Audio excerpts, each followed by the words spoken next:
All right, good evening, guys. Ken at Tortoise Capital Nightly Strategy Podcast for December 20th, 2023. We'll start with the hybrid swing portfolio, usual way.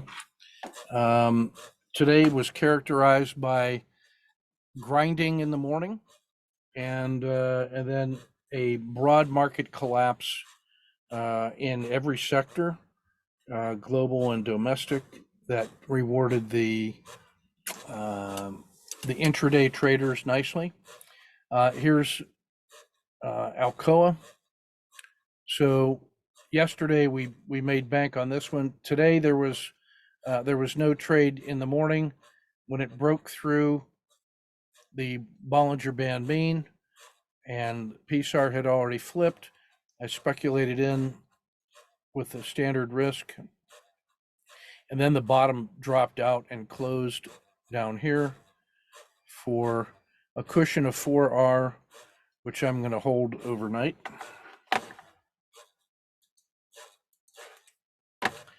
AI was a trade of the day, and this is one that had been in a sideways quiet channel after the failed breakout. After this failed breakout, which we made bank on, we captured one directional move, then it got into a nice tight channel, broke through the Bollinger Band main, so again, speculated in with a standard risk, and then that got smashed again for about 4R. And the important one on this one is that it is now testing this gap, and if that fails, then it gets back to 27 quick, fast, and in a hurry. So that's going to be a high priority for tomorrow.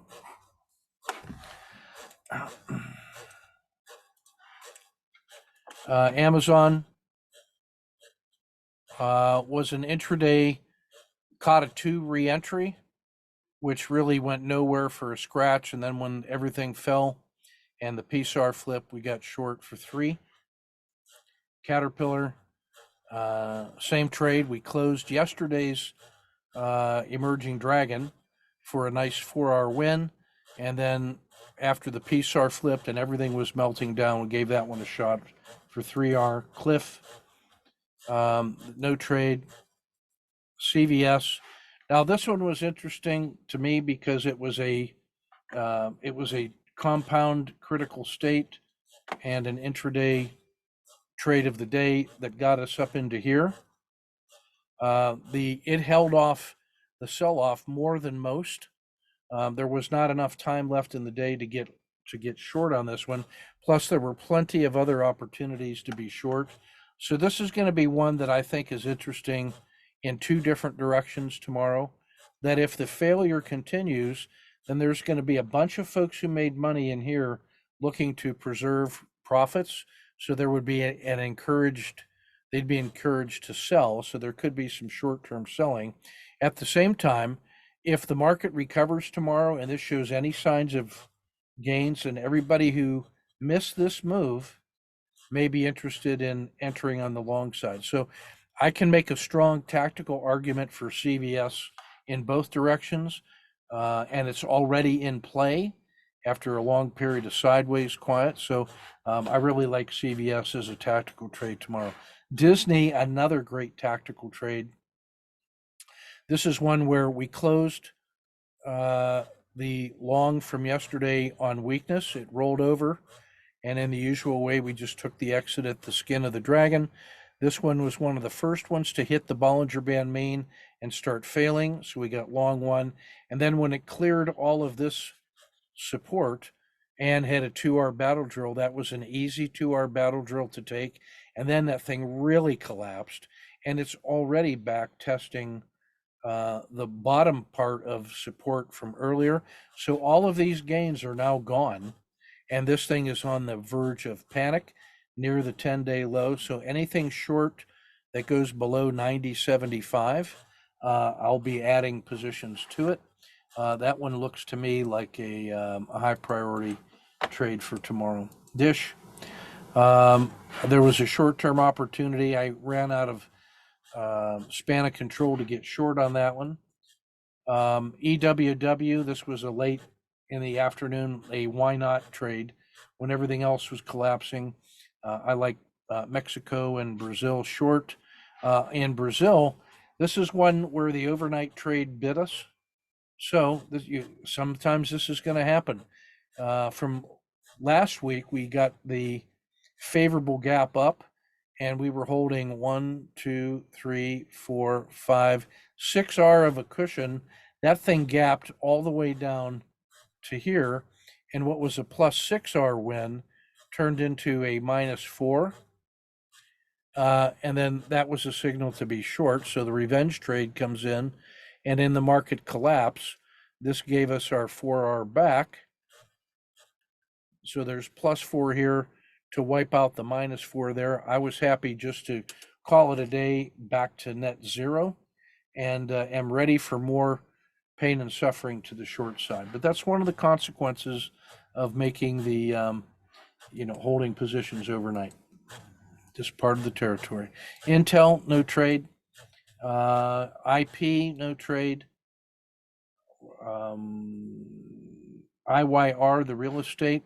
This was a pure collapsing dragon intraday for 2R in the usual way. And then I think that this is ripe for some more pain and suffering tomorrow, because this is not much resistance or support, I should say. That's not much support, because this happened all in an hour. So the real natural price that people are watching is down below 87. So this could fall to 87 tomorrow from 90 in a hurry. And that would be a -3% drop. And I think that's the tactical move. If, on the other hand, the S&P rallies tomorrow, then this could be seen as an opportunity to buy quality on sale, and then all of the buying pressure that caused this to happen could reappear tomorrow. So again, this is a compound critical state out of this price level, and expect fireworks in the first hour tomorrow. Coca-Cola, this was a collapsing dragon twice and closed poorly, and this is holding about 6R. In retrospect, I was thinking about taking half the position off here. I would probably take half off again if I was doing it, but I'm going to live with a double scoop on that one, because it's in the direction of fear. KRE sold off, but we ran out of capital. Mattel was a 2R gain in the usual way on collapsing dragon and weakness, and this went from fall to winter. That became sort of an automatic entry as the market was getting weak. That was one of the earliest things to fail. And unlike the index and the broad market, this thing was mostly down from the open. So that was an easy one to get into early. McDonald's, no trade. Merck, no trade. This is one that got away. I saw it. I just didn't have the span of control to get it.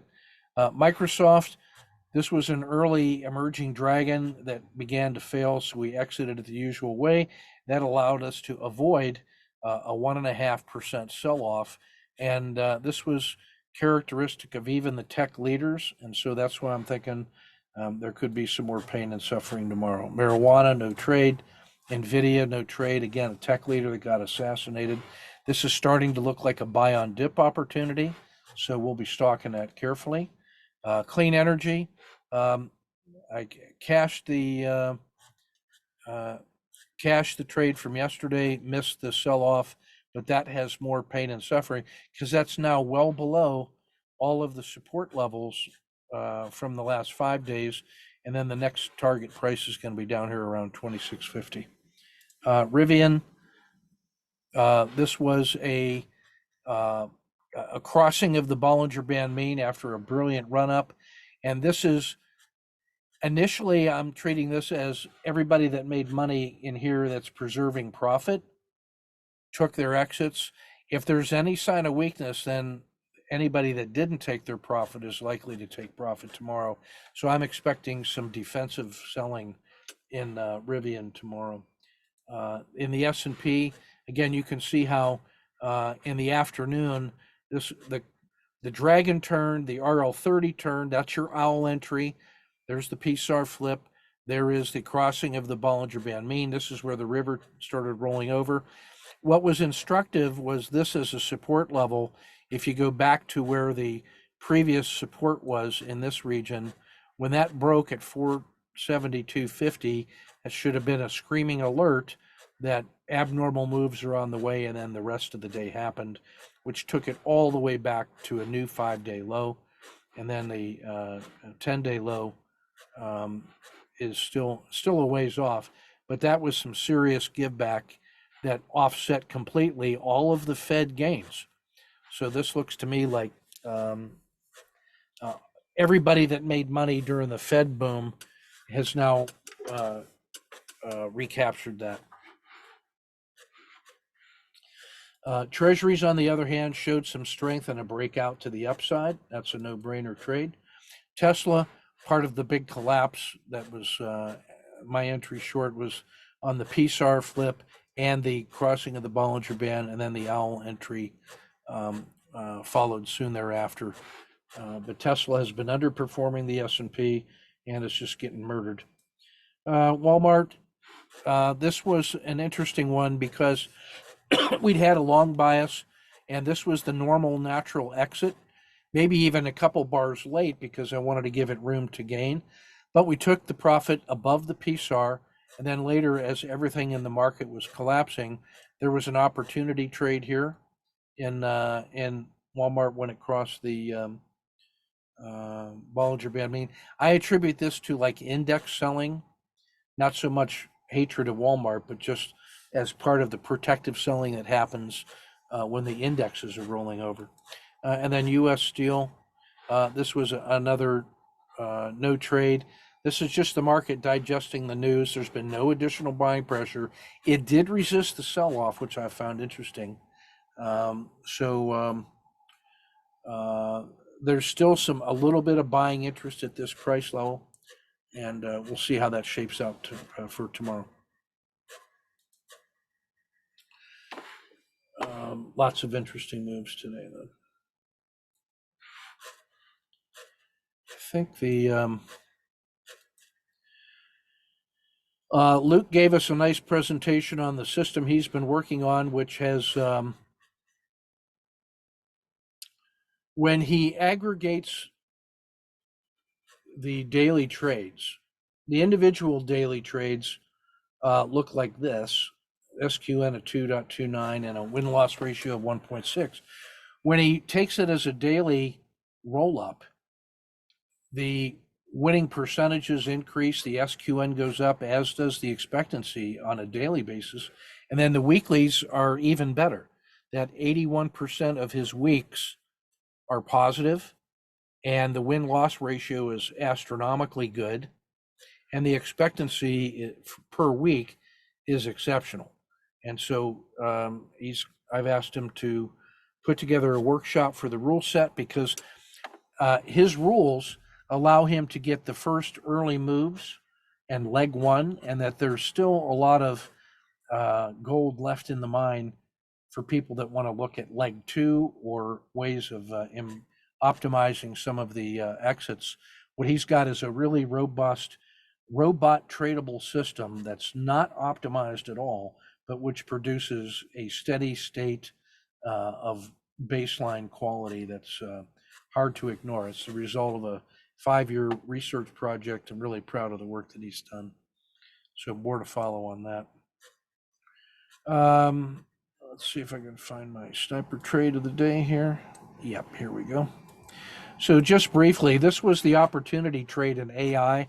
I'm treating that one as really the, the high volatility speculative trades that when they work, it works great on the upside. When it starts failing, guys cut and run quickly, and that's the traders leaving the ship. And that's what happened today. Was in the afternoon, you had this long sideways quiet channel. When that cracked and it went to collapsing dragon from here, the first entry in was easy.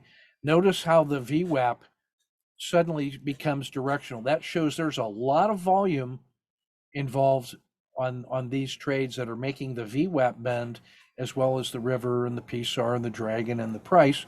And the 2R battle drill was a no-brainer. And then just capturing a nice 8R trade here on the return to the dragon was an easy one. So that one should be in play again tomorrow. And I'm looking forward to trading that one as well. Let's take a look at the traders today. I'm not sure that we are recognizing abnormal moves in the S&P when they occur. And my point on that is that you've got to have these price levels, like this is from the 30-minute, that kind of support level is crucial. If you look at that on a daily basis, all that is this support level here from 2 days ago, after this doji. So if you look at the 2-day low and that breaks, that should tell you that this move now is with a lower high and a failed breakout. When it goes below the previous day's low, you got to be alert to that condition, because now the move from 472.5 to 468, well over 1%, on an intraday basis looks like this. You've got to be able to recognize that as a critical state, and when it fails, pick up a short-term bias intraday and be ready to trade that one. And by the same token, if it goes below this price level tomorrow, below 465, that's going to be significant. So be alert to those key time and price levels for support and resistance. The break to a new 5-day low is significant. And when it broke that 2-day low, that's what triggered that panic reaction. So I want you to be on the lookout for that tomorrow and in the future. All right, let's take a look at, George has done some good work here now. He's taken the notes from his daily after action review, and now these are becoming part of his trader's preparation plan. So it's not technically part of a specific trading plan, but these are behaviors that he can now start evaluating his preparation and planning phase with, to see if he's actually learning from these hard-fought lessons. The trading plan is where you specifically apply rules to a target and are ready to execute correctly. So now he can study his behaviors here on that chart and on this rule set. You can see that these are developing important elements of his trading strategy. When it comes to execution, he can now start taking a look at the specific ways that he's executing individual trades.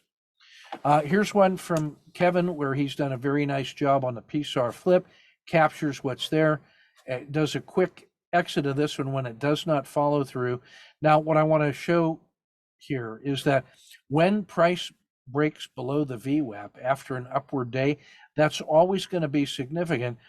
Now, you note that you were watching EWW when the sell-off started and you missed it. That should be an alert. That a cross below the VWAP should come up as a red light on your screen to let you follow through, to maybe start catching that when it's still actionable. You did manage to get a piece of that, and there was a re-entry possible, but we can do better at identifying those critical states in the market. Okay, but that's pretty good risk management. You didn't chase too much. You did get paid for half an hour, and that ain't all bad. This one, I think you were holding the reins a little bit too tight.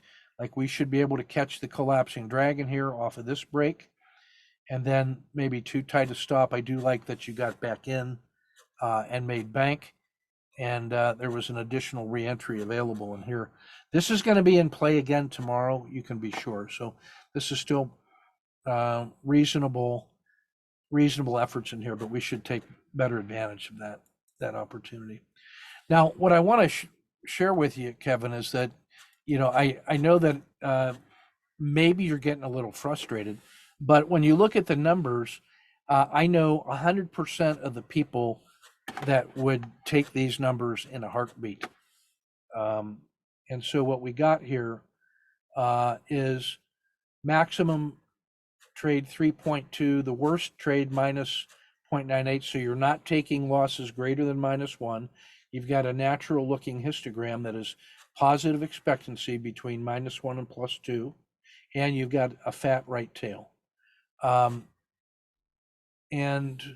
on the coin flip, you've got a 53 to 47 win rate. So that's a coin that is favored in your direction. That +6% even now should be paying all your admin costs. And you're getting a payoff of 0.77 to -0.37. This is a 5 to 4 coin that is paying better than 2 to 1. So you'll take that all day, and you've got to learn to not be frustrated with the act of making bricks. And now what we can do is start refining some of our techniques to get early alerts, and then start doing some process improvement things that start moving the mountain to the right a quarter of an hour at a time. But this is really good risk management, and I think you are on the path to the kind of system discovery that Luke has shown can be very robust in every market condition for long periods of time. So keep up the good work.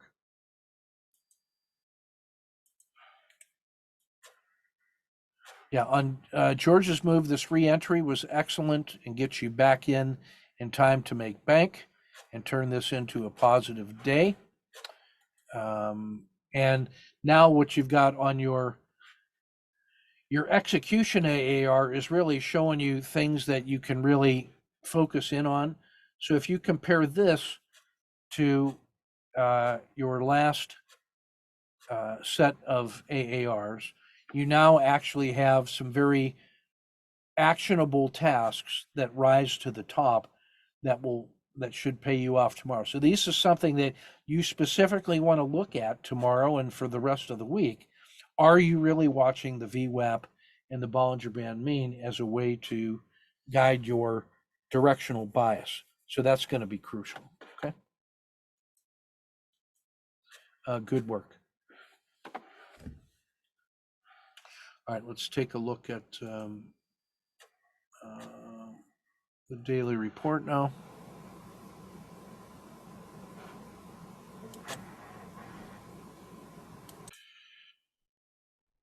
Okay, back to the report. I just want you to notice how large the adverse move was today when it finally happened. This is why we pay attention on the 30-minute chart. This support level here at the 5-day low, which terminated in a doji and then voted its way all the way up, gave it all back today and closed down here. So now this entire sequence of gains is now at risk.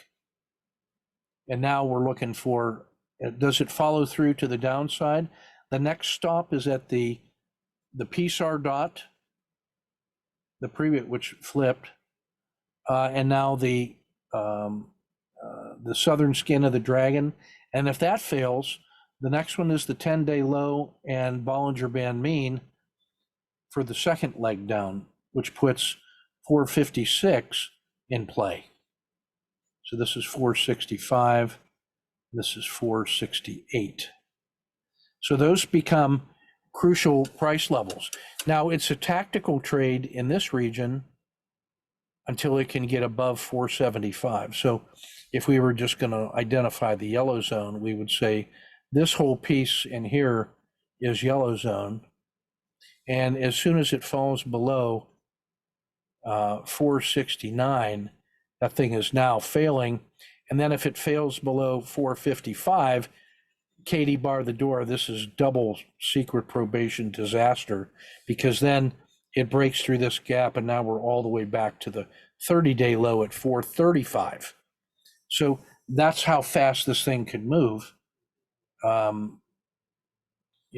move from here to there only took 5 days. The move from here to here took 5 days. This is a 1 day move here. It could move there in 2 days, and then 3, 4, and 5. It could be there in 5 days. So if you're not paying attention to 5 day look back periods and where it can be in 5 days, then you're not giving the market volatility the respect that it deserves.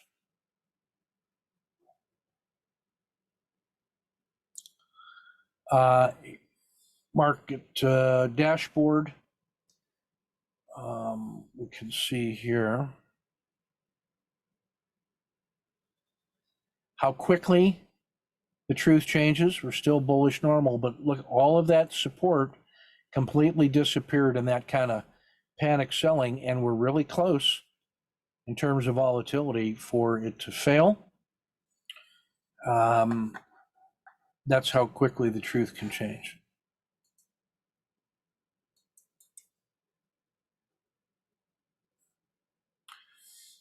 So this is not a surprising move today, but it is one that should get your attention. We saw United Health was a big loser today. Coca-Cola was a big loser today. Disney was a big loser today. Those are the people that are feeling the pain and suffering the most. So it wouldn't be a surprise if there was more panic selling among those tomorrow. Tesla I put on that list too. Agriculture was a loser. Treasuries was a big winner.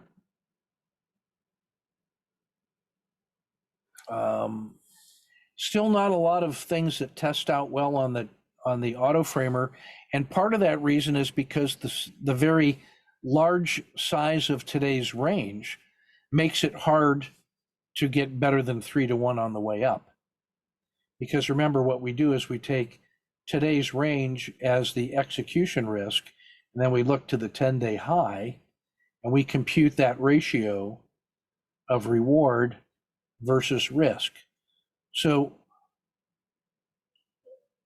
the ways that you get better reward to risk ratios is by increasing the size of the reward, meaning that you want to see bigger sell-offs away from the 10-day high, but you also can get that improved by having small daily risk. So today was a large daily risk, which means that it's hard to find cases where you get large R multiples back to the 10-day high.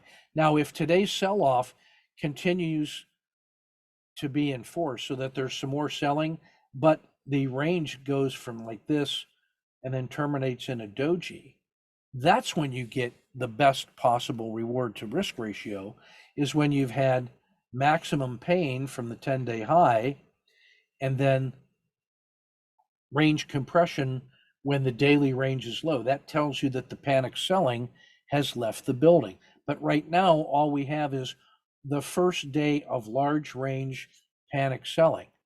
So you're not going to see a lot of symbols better than 2 to 1. That's because we are in the early days of potential selling.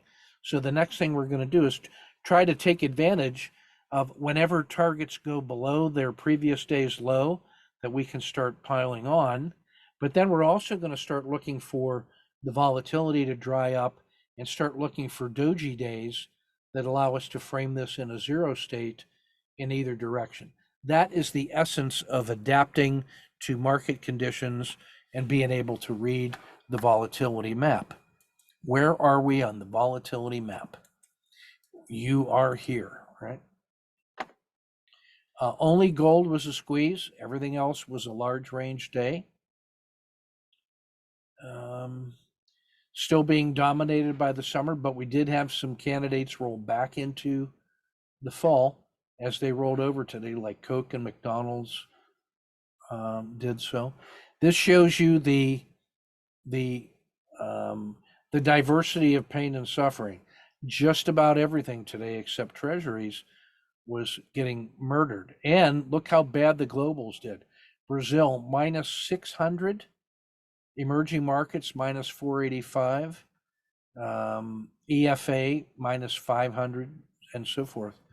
Even tech got hit pretty hard at minus 220 and minus 226.